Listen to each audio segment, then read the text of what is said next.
요한복음 6장 16절에서 21절 말씀 봉독할 때에 주께서 성경에 명하신 바를 따라 주의 말씀 잘 받는 표로 크게 아멘합니다. 봉독합니다. 저물매 제자들이 바다에 내려가서 배를 타고 바다를 건너 가버나움으로 가는데 이미 어두웠고 예수는 아직 그들에게 오시지 아니하셨더니 큰 바람이 불어 파도가 일어나더라. 제자들이 노를 저어 시별이쯤 가다가 예수께서 바다 위로 걸어 배에 가까이 오심을 보고 두려워하거늘 이르시되 내니 두려워하지 말라 하신대 이에 기뻐서 배로 영접하니 배는 곧 그들이 가려던 땅에 이르렀더라. 아멘. 중앙아메리카에 코스타리카라는 나라가 있습니다. 이 코스타리카에 아주 특이한 도마뱀이 살고 있습니다. 바실리스크 도마뱀이라는 이름을 가진 도마뱀입니다. 평소에는 느리지만 사냥할 때 혹은 도망할 때에 매우 빠릅니다. 특히 천적을 피해서 도망할 때에는 물 위를 뛰어서 도망합니다. 이 도마뱀이 물에 가라앉지 않는 이유는 첫째는 몸무게가 가볍습니다. 그리고 다리가 특이하게 편편하게 생겼습니다. 그리고 아주 빠르게 발걸음을 옮기기 때문에 물에 가라앉지가 않습니다. 1초에 20번 걸음을 뗍니다. 사람이 물 위에 뛰려면 물 위에서 이렇게 뛰어가려면 특수 신발을 신고 시속 110km로 달려야 가능하다고 이렇게 비교가 됩니다. 100m 세계 기록 보유자인 우사인 볼트보다도 3배 더 빠르게 뛰어야만이 물에 가라앉지 않습니다. 우리가 사진으로 확인해 보도록 합니다. 여러분 사진을 보시게 되면 저게 바실리스크 도마뱀입니다. 또 다음 사진 보시게 되면 저렇게 발 부분이 발가락이 굉장히 길어서 그래서 물에 잘 빠지지 않게끔 이렇게 신체 구조가 되어 있습니다. 다음 사진 볼까요?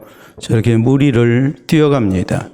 저거 봐가지고는 별로 실감이 나지 아니하니까 동영상으로 한번 확인해 보도록 하겠습니다. 동영상 보시게 되면 저렇게 물 위를 뛰어가죠. 저건 지금 슬로우 비디오로 천천히 지금 보여드리는 겁니다. 계속해서 보시게 되면 좀 더 빠른 모습으로 저렇게 뛰어가죠. 다음 사진 볼까요? 계속해서 보시게 되면 저렇게 뛰어갑니다.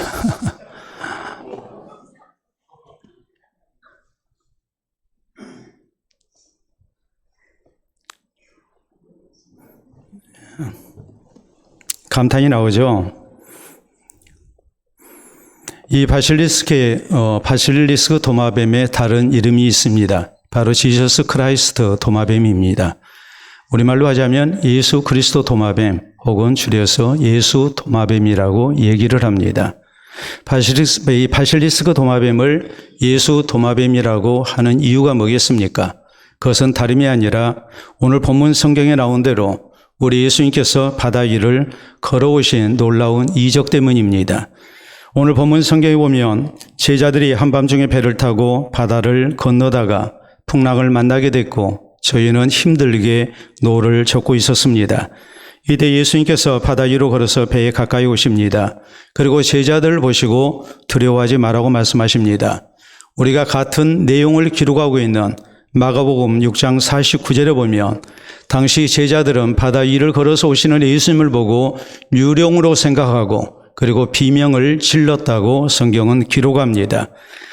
20절에 우리 예수님께서는 이런 제자들에게 내니 두려워하지 말라라고 말씀하시고 배에 오르셔서 무사히 목적지에 이르게 되었다라는 것이 오늘 본문의 전체적 내용입니다.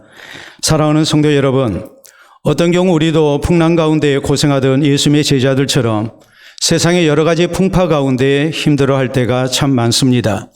오늘 내가 만난 인생 풍랑 때문에 많은 근심이 있고 또 내일에 대한 불안이 우리를 괴롭힙니다. 가라앉지 않는 두려움이 있습니다. 그래서 우리가 세상을 살아가지만 우리 마음속에 어느 한순간도 평안을 누린다는 것이 결코 쉽지 않습니다. 그러므로 이 시간 우리 모두 본문 성경을 통해서 이런 인생 풍랑 속에서도 우리가 두려워하지 않는 길이 어디 있는지 살펴봐야 됩니다. 그래서 풍랑 속에서도 우리가 두려워하지 않고 참된 평안을 누리며 사는 하나님의 복된 성도들이 되어야 될 것입니다. 그러면 우리 모두 풍랑 속에서도 두려워하지 아니하려면 우리에게 어떤 신앙 자세가 있어야 되겠습니까? 우리는 첫째로 주님께서 오늘 나의 어려운 형편들을 다 보고 계시고 알고 계심을 믿고 우리가 두려워하지 말아야 됩니다. 16절로 18절에 보면 저물매 제자들이 바다에 내려가서 배를 타고 바다를 건너 가버나움으로 가는데 이미 어두웠고 예수는 아직 그들에게 오시지 아니하셨더니 큰 바람이 불어 파도가 일어나더라라고 당시 형편을 말합니다. 당시 제자들은 예수님과 헤어져서 배를 타고 건너편으로 이동 중이었습니다. 이미 어두운 밤이 됐습니다. 이때 큰 바람이 불기 시작했고 큰 파도가 일어나기 시작합니다. 이어서 19절에 보면 제자들이 노를 저어 시베리쯤 가다가 예수께서 바다 위로 걸어 배에 가까이 오심을 보고 두려워하거니라고 말씀합니다. 큰 바람과 파도 속에서 노를 저어서 앞으로 나아가는 일 결코 쉬운 일이 아니었습니다. 더구나 지금 예수님이 저희와 같이 하시지 않습니다. 그렇기 때문에 이런 상황에서 제자들은 더더욱 힘들고 두렵게 여길 수밖에 없는 형편이었습니다. 그런데 예수님께서 제자들에게 가까이 오십니다. 제자들이 예수님을 큰 소리로 불렀던 것이 결코 아닙니다. 예수님께서 먼저 알고 저희를 보고 오셨습니다. 당시 상황에 대해서 성경은 어두운 밤이었다고 말씀하고 제자들이 이미 노를 저어서 육지에서 10여리쯤 바다 가운데로 들어가 있는 상태였다고 성경은 이렇게 말씀합니다. 그렇기 때문에 지금 육지에서 바다 한가운데 있는 노를 젓고 있는 제자들을 예수님이 보신다는 것, 이것은 하나님의 능력이 아니고는 절대로 있을 수 없는 일이었습니다. 중요한 것이 무엇이겠습니까? 제자들이 큰 소리로 예수님을 불렀기 때문에 예수님이 오신 것도 아니고 우리 예수님께서 육지에서 10여리쯤 떨어져서 바다 한가운데서 고생하는 제자들을 다 살펴보고 계셨고 저희에게 이제 가셔서 저희를 구원하시고자 오셨다고 성경은 이렇게 말씀을 하고 있는 것입니다. 그렇기 때문에 이 일에 대하여 같은 사건을 기록하고 있는 마가복음 6장 48절에 보면 우리 예수님께서 제자들이 힘겹게 노 젓는 것을 보고 제자들에게 오셨다고 이렇게 말씀합니다. 여러분, 그렇기 때문에 우리는 이 성경 말씀을 기억하는 중 우리가 인생 풍랑 가운데 힘겹게 노 젓고 있을 때에 주님께서 나를 지켜보고 계심을, 그리고 내 어려운 형편을 주님이 다 알고 계심을 우리는 굳게 믿어야 됩니다. 한밤중에 아무도 내가 고생하는 것 보고 있지 아니한다 할지라도, 내 아픈 마음을 아무도 헤아리지 못한다 할지라도 이미 우리 주님께서 나를 다 보고 계시고 나의 어려운 형편을 알고 계시고 또 나를 이해하고 계심을 우리가 기억하면서 우리는 두려워하지 말아야 됩니다. 성경에 보면 이스라엘 백성들이 애굽에서 노예 생활을 하고 있었습니다. 너무나도 무서운 탄압과 고역 가운데 저희는 탄식했고 하나님께 부르짖습니다. 그럴 때 하나님께서 이렇게 말씀하십니다. 내가 내 백성 이스라엘의 모든 고난을 다 보고 있고 알고 있다고 말씀하십니다. 그리고 우리 주님께서는 모세를 시켜서 놀라운 구원의 역사를 나타내십니다. 요한계시록 2장에 보면 서마나 교회가 나옵니다. 서마나 교회는 예수님을 향한 신앙을 지키다가 무서운 박해를 당하고 있었습니다. 아주 어려운 형편 속에서 저희는 경제적인 고통도 겪고 있었습니다. 이때 예수님께서 서마나 교회를 향해서 말씀하십니다. 내가 내 환난과 궁핍을 알거니와 실상은 내가 부요한 자니라라고 말씀하십니다.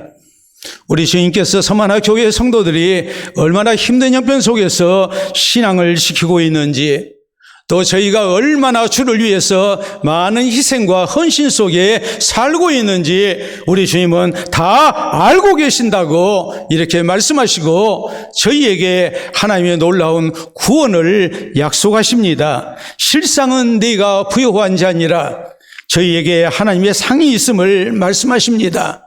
그리고 당부하십니다. 내가 죽도록 충성하라. 그리하면 내가 생명의 관을 내게 주리라라고 우리 주님은 말씀하십니다. 세상 사람들이 나를 바보 같다 할지라도, 혹은 내가 신앙으로 살다가 남모르는 고통을 겪고 남몰래 눈물을 흘린다 할지라도 이런 모든 것을 우리 주님께서 다 보고 계신다는 말입니다. 주를 위해서 우리가 고생하고 애쓰는 것 다 아시고 하나님의 놀라운 구원과 상이 있을 것임을 약속하시면서 아무리 고난을 당한다 할지라도 박해를 만난다 할지라도 두려워하거나 흔들리지 말고 끝까지 신앙을 잘 지켜나갈 것을 주님께서는 당부하십니다. 우리가 자주로 접하는 시 가운데에 고독의 아픔을 노래한 시가 참 많다는 것을 발견합니다. 그만큼 우리는 세상을 살아갈 때에 나 혼자라는 고독의 아픔을 겪을 수밖에 없는 존재입니다. 가족 속에서 살지만 또 많은 친구들 속에서 살고 직장 동료들 속에서 세상 많은 사람들 속에서 우리가 살고 있지만 우리는 때때로 나 혼자만이 겪는 아픔과 고통을 우리가 만날 때가 있습니다. 누구에게도 말할 수 없는 이 아픔 속에서 우리는 군중 속에 고독을 느낄 때가 참 많습니다. 그렇기 때문에 고독에 대한 시가 유독 우리의 마음에 와 닿는 것입니다. 그래서 우리에게 잘 알려진 오정방 시인의 고독이란이라는 제목의 시가 있습니다. 우리가 한번 보도록 하겠습니다. 고독이란 오정방, 북극에 혼자 뚝 떨어져 있어도 마음먹기에 따라서는 전혀 고독하지 않을 수 있다. 비록 군중 속에 있다 할지라도 생각하기에 따라서는 엄청 고독하다 느낄 수 있다라는 시입니다.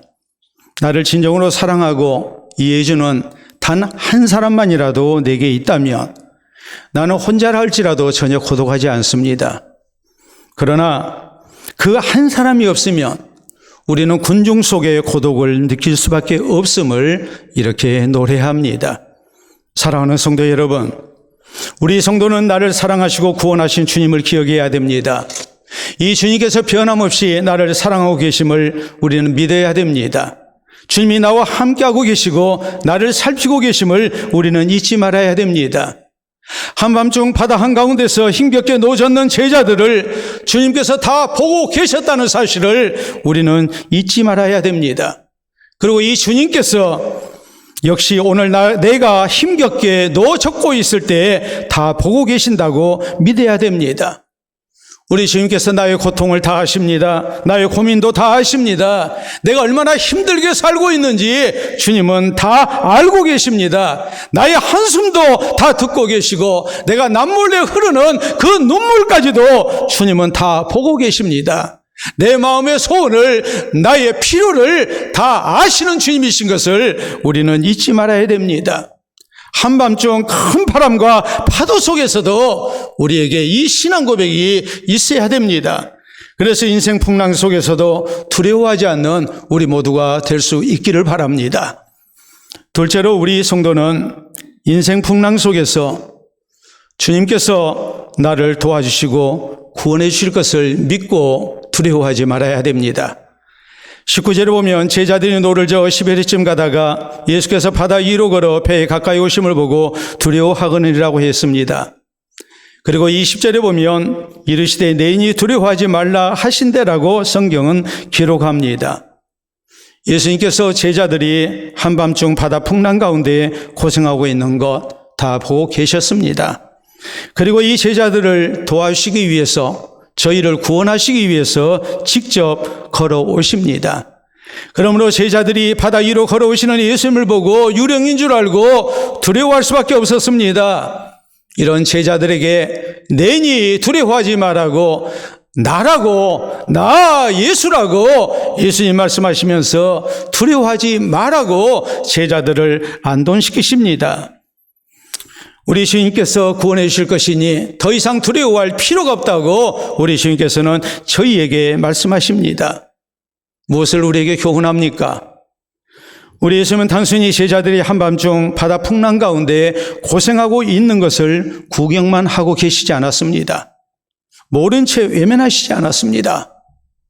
제자들은 바다 한가운데 있고 나는 육지에 있으니까 내가 어쩔 수 없다고 우리 주님 그렇게 스스로 핑계하시지 않았습니다. 우리 주님은 하나님의 권능으로 바다 위를 직접 걸어오셔서 제자들을 구원하십니다.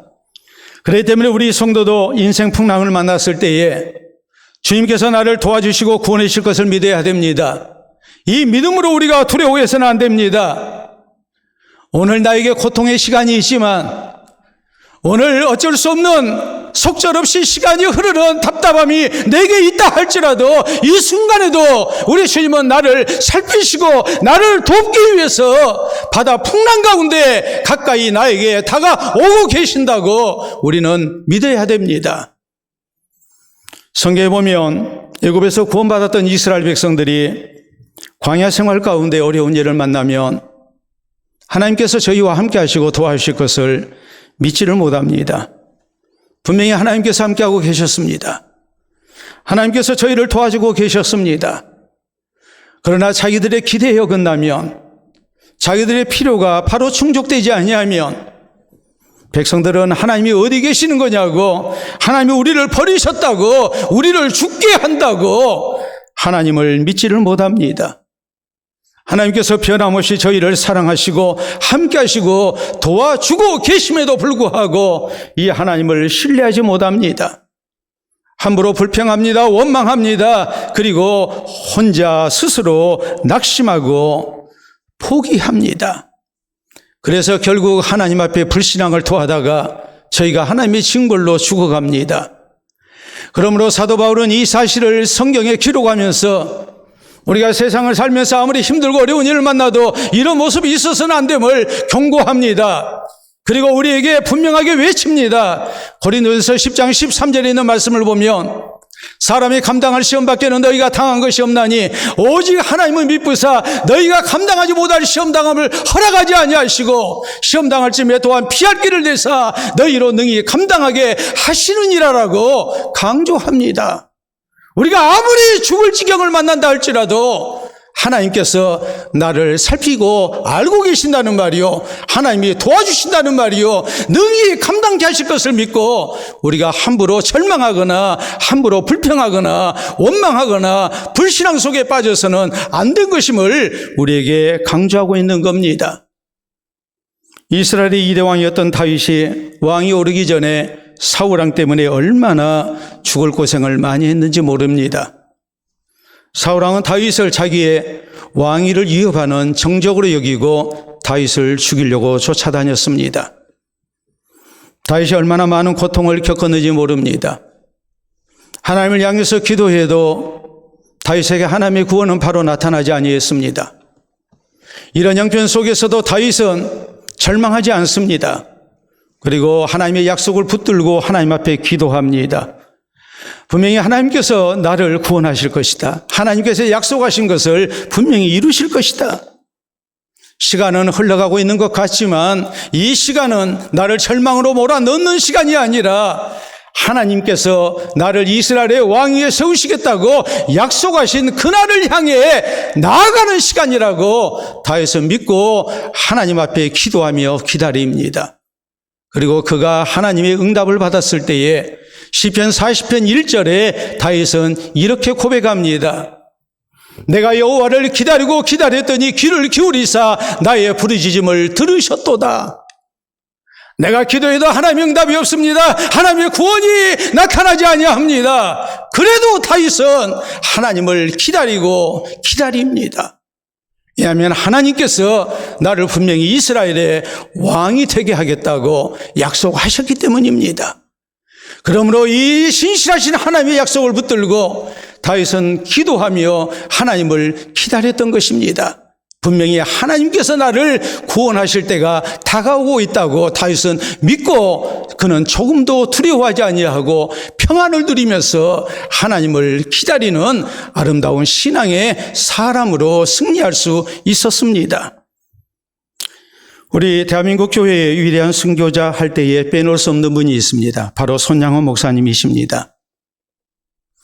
이분이 일제강점기 신사참배의 모든 시험을 이겨내고 그리고 참으로 암담한 현실 속에서 고통을 겪고 계실 때 쓰신 신앙 고백을 담은 유명한 찬송시가 있습니다.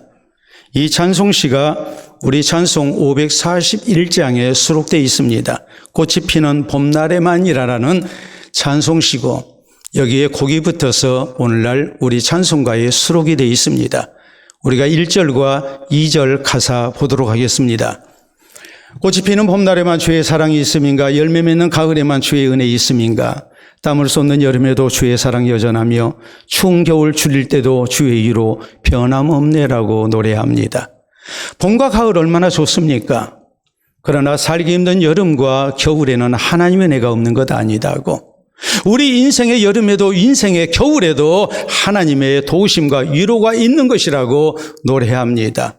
그리고 2절에 이어서 보면 솔로몬의 부귀보다 욥의 고난 더 귀하고 솔로몬의 지혜보다 욥의 인내 아름답다. 이 세상의 부귀 영화 마귀 유혹 손짓하나 고생 중에 인내하면 최후 승리 이루리라라고 찬송합니다. 아무리 힘들고 고달픈 계절이라 할지라도, 인생 겨울을 우리가 맞이하고 있다 할지라도 하나님께서 분명히 우리와 같이 하시고 위로하시고 도우시는 은혜가 있음을 믿고 욥처럼 우리가 인내해서 최후 승리를 얻어야 된다고 이렇게 찬송하고 있는 것입니다. 사랑하는 성도 여러분, 성경은 로마서 8장 37절에 우리 성도는 신앙생활하다가 당하는 그 어떤 고난도 우리를 사랑하시는 하나님으로 말미암아 넉넉히 이길 수 있다고 우리에게 강조합니다. 그러므로 우리 모두 나를 향하신 이 하나님의 사랑을 믿어야 됩니다. 인생 풍랑 속에서도 나의 고난을 보고 계신 주님께서, 알고 계신 주님께서 나를 구원하러 다가오고 계심을 우리는 굳게 믿어야 됩니다. 주님께서 곧 오셔서 나를 도와주시고 구원해 주실 것 우리가 믿어야 됩니다. 그래서 이 믿음 가지고 우리가 인생 풍랑 속에서도 두려워하지 않는 우리 모두가 될 수 있기를 바랍니다.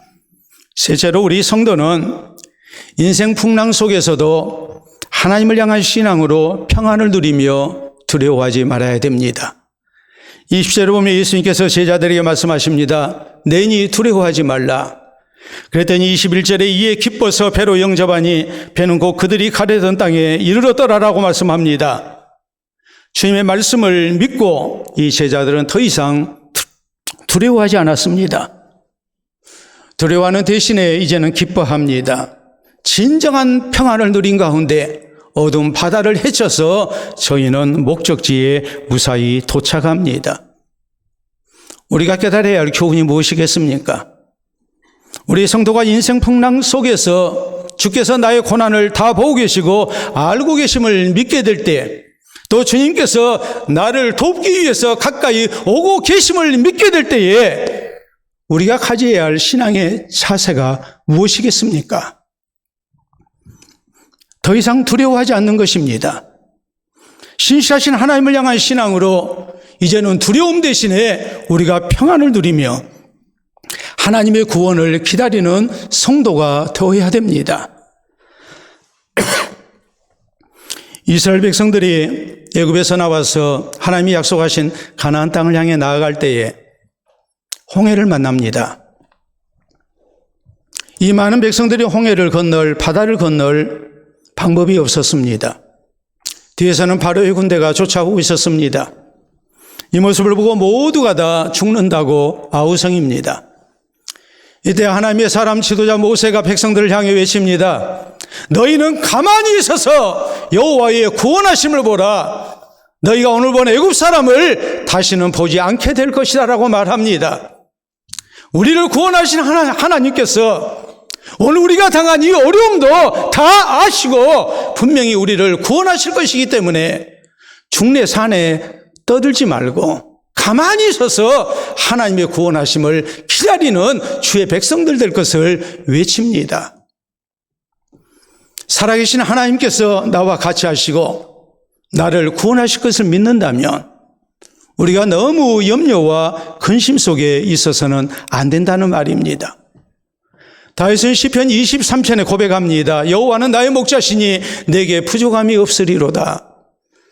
주께서 나의 선한 목자 되셔서 나를 푸른 풀밭과 쉴만한 물가로 인도하시는데 어떤 경우 내가 사망의 음침한 골짜기로 다닐지라도 해를 두려워하지 아니할 것은 주께서 나와 함께 하심이라. 주의 지팡이와 막대기가 나를 안위하시나이다라고 고백합니다. 푸른 풀밭과 쉴만한 물가에서만 저가 평안을 누리고 두려워하지 아니했던 것이 아닙니다. 사망의 음침한 골짜기에서도 다윗은 두려워하지 아니했습니다. 왜냐하면 나의 선한 목자 되신 주님의 구원을, 도우심을 믿었기 때문입니다. 그러므로 그는 그 속에서도 평안함을 누렸음을 고백합니다. 옛날 중국 주나라에 선왕이라는 왕이 있었습니다. 이 사람이 닭싸움을 매우 좋아했습니다. 투계라고 그러죠. 기성자라는 투계 조련사에게 크고 힘센 닭을 맡기면서 최고의 싸움닭 투계를 만들어 달라고 이렇게 명령합니다. 10일이 지났을 때에 왕은 이 투계 조련사 기성자를 불러서 닭싸움에 내보낼 수 있겠는가라고 물었습니다. 그랬더니 기성자가 이렇게 대답합니다. 닭이 강하긴 하나 교만하여 자기가 최고인 줄 압니다. 아직 멀었습니다. 다시 10일이 지났습니다. 이제 그 닭을 내보낼 수 있겠는가라고 물었을 때에 아직 아닙니다. 교만함은 버렸지만 상대방의 소리와 그림자에 너무 쉽게 반응합니다. 인내심과 평정심을 길러야 됩니다. 다시 10일이 지났습니다. 이제는 되었느냐라고 물었을 때에 아닙니다. 조급함은 버렸으나 눈을 보면 너무 공격적이라 그 눈에 닭의 감정 상태가 그대로 다 나타나고 맙니다. 아직은 힘듭니다. 마침내 또 열흘이 지나서 40일째가 됐을 때에 물었습니다. 이제 되겠느냐? 했을 때 이 투계 조련사 기성자가 대답합니다. 이제 되었습니다. 상대방이 아무리 소리를 지르고 위협해도 반응하지 않습니다. 완전한 평안함과 평정심을 갖게 되었습니다. 다른 닭이 아무리 도전해도 흔들림이 없습니다. 멀리서 보면 마치 나무로 만든 닭같이 목계가 되었습니다라고 대답합니다. 그리고 이후로는 어떤 닭이라도 바라만 봐도 도망갈 것입니다라고 자신 있게 대답합니다. 여기에서 나온 사자성어가 있습니다. 바로 목계의 덕이라는 말입니다. 겸손한 가운데 그 어떤 경우에도 흔들리지 않는 평정심을 갖는 것, 이것을 목계의 덕이라고 말을 합니다. 목계의 덕이 우리나라에서 유명하게 된 계기가 있습니다. 삼성그룹의 창업주인 이병철 회장이 세 아들 가운데 셋째 아들인 건희를 자신의 후계자로 정했습니다. 그리고 그에게 회장 자리를 물려주면서 아들 이건희 회장에게 직접 쓴 휴호가 있습니다. 이건희 회장은 이것을 회장 집무실에 걸어놓고 날마다 읽어봤고 기업 운영의 지표로 삼았습니다. 우리가 한번 사진으로 보도록 합니다. 여러분 사진 보시게 되면 이병철 회장이 이건희 회장한테 휴호를 남깁니다. 다음 사진 보시게 되면 그가 썼던 글은 경청입니다. 병인년 호함이라고 썼죠. 호함은 이병철 씨의 호의입니다. 그리고 다음에 보면 이병철 회장은 아들 이건희 회장에게 목계를 줬습니다. 이건희 회장은 경청이라는 이 글을 회장실에 걸어놓고 날마다 봤습니다. 책상 위에 목계를 놓고 또 날마다 목계의 덕을 쌓기를 힘썼습니다. 그래서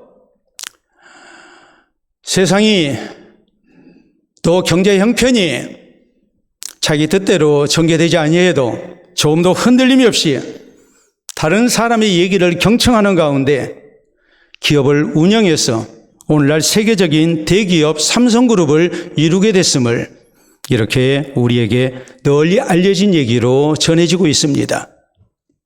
사랑하는 성도 여러분, 성경은 빌립보서 4장 6절로 7절에 우리 성도에게 말씀하십니다. 아무것도 염려하지 말고 다만 기도와 간구로 너희 구할 것을 감사함으로 하나님께 아뢰라.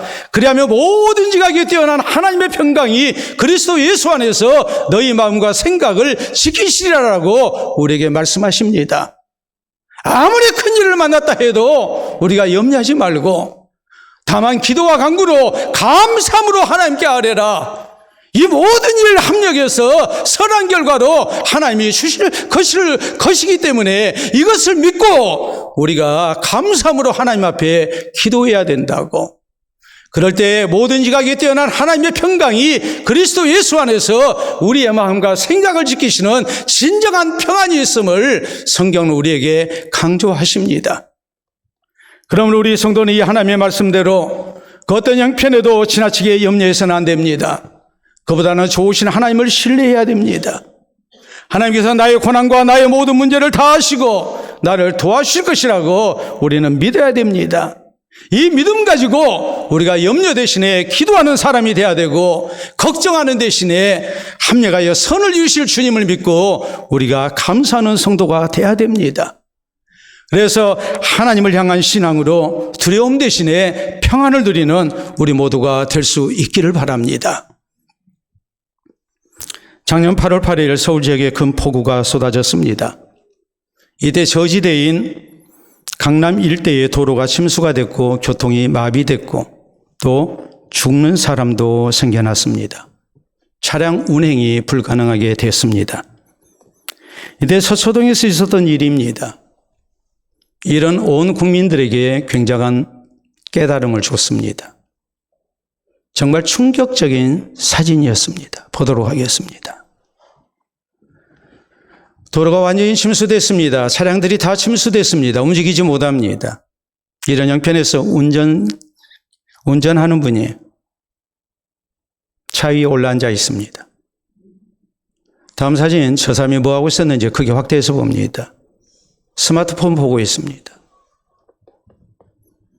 내가 지금 도로가 침수되고 차가 움직이지 못하는 이 상황이지만 분명히 시간이 지나면 물 빠질 것이고 또 분명히 누군가가 나를 구하러 올 것이다. 믿고 그는 차분하게 스마트폰을 살피고 있었습니다. 사람들은 이 사람을 가리켜서 서초동의 현자라는 별명을 붙여줬습니다. 아주 지혜롭고 덕이 있는 사람이다. 서초동의 현자라고 했습니다. 어려운 상황에서도 당황하지 않습니다. 염려하지 않습니다. 아주 평안한 모습입니다. 물이 빠지기를 기다리고 있습니다. 많은 사람들이 이 사람을 보면서 본받고 싶다고 했습니다. 특별히 우리 성도들에게 많은 깨달음을 주는 사진이었습니다.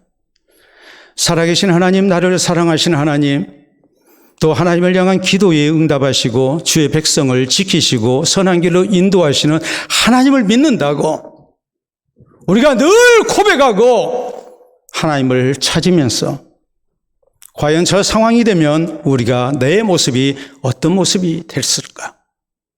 한 번쯤은 내 신앙을 점검케 하는 그런 사진이었습니다. 사랑하는 성도 여러분, 우리 성도는 세상을 살면서 한밤중 바다 가운데서 큰 풍랑을 만날 수도 있습니다. 인생 풍랑을 만날 수도 있습니다. 그래도 너무 염려하거나 흔들리거나 두려워해서는 안 됩니다. 그보다는 하나님을 향한 신앙으로 평안을 누리며 승리하는 성도가 되어야 됩니다. 주님께서 나의 어려움을 다 보고 계시고 알고 계신다고 믿어야 됩니다. 주님께서 나를 도와주시고 구원하시기 위해서 분명히 가까이 나에게 오고 계신다고 우리는 믿어야 됩니다. 그리고 이 하나님을 향한 신앙 가운데 평안을 누리면서 하나님을 기다리는 성도가 되어야 됩니다. 그래서 인생 풍랑 속에서도 두려워하지 않고 신앙을 지키는 가운데 하나님의 놀라운 구원을 체험하는 우리 모든 성도 되시기를 우리 주님의 이름으로 축원합니다. 우리 함께 기도합니다. 오늘 나의 모습은 어떠합니까?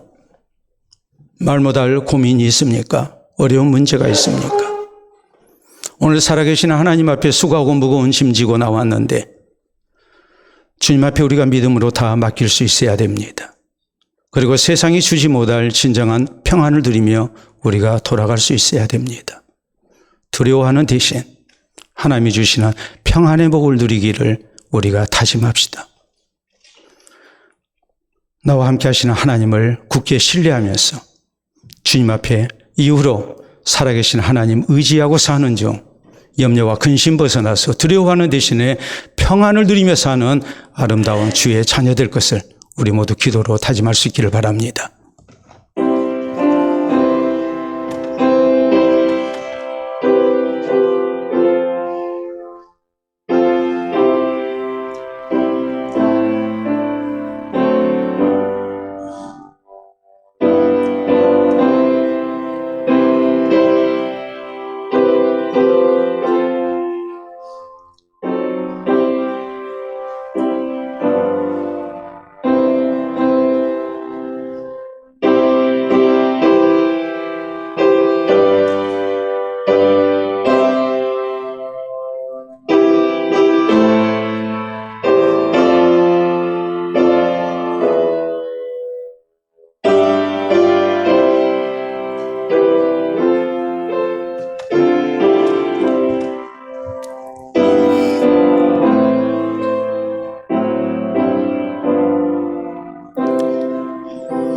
이 시간도 살아계신 우리 아버지 은혜를 진심으로 감사합니다. 우리를 예수 그리스도 안에서 구원의 자녀 삼아주시고 눈동자같이 우리를 지키시며 날마다 우리의 출입 가운데 함께하고 계심을 믿게 해주시니 참으로 감사합니다. 두려움 많고 어려움 많은 세상살이 속에서 우리가 아무리 힘든 일을 만난다 할지라도 우리를 구원하시고 우리와 같이 하시는 주님을 기억하며 우리가 진정한 평안을 누리기를 원합니다. 우리의 고통, 우리의 염려, 또 문제 우리 주님께서 다 하시고 또 돕기를 원하시는 주님이신 것을 우리가 다시 한번 말씀을 통하여 확인하였으니 감사함으로 하나님 앞에 기도하며 또 주의 구원을 기다리기를 원합니다. 아무리 힘든 일을 만난다 할지라도 평안 잃지 않게 하시고 너무 큰 염려와 두려움 속에 우리가 불신앙의 자리에 있지 않도록 우리를 공고하여 주시옵소서. 살아계신 하나님을 기억하며 이 주님 앞에 평안 가운데 기도하게 하시고 확신 가운데 기도하게 하시고 우리 하나님의 구원을 기다리며 믿음을 지켜나가는 우리 성도들 되게 해 주시옵소서.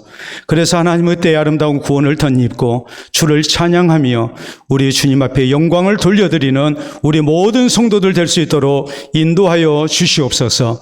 감사하며 예수님 이름으로 기도하옵나이다. 아멘.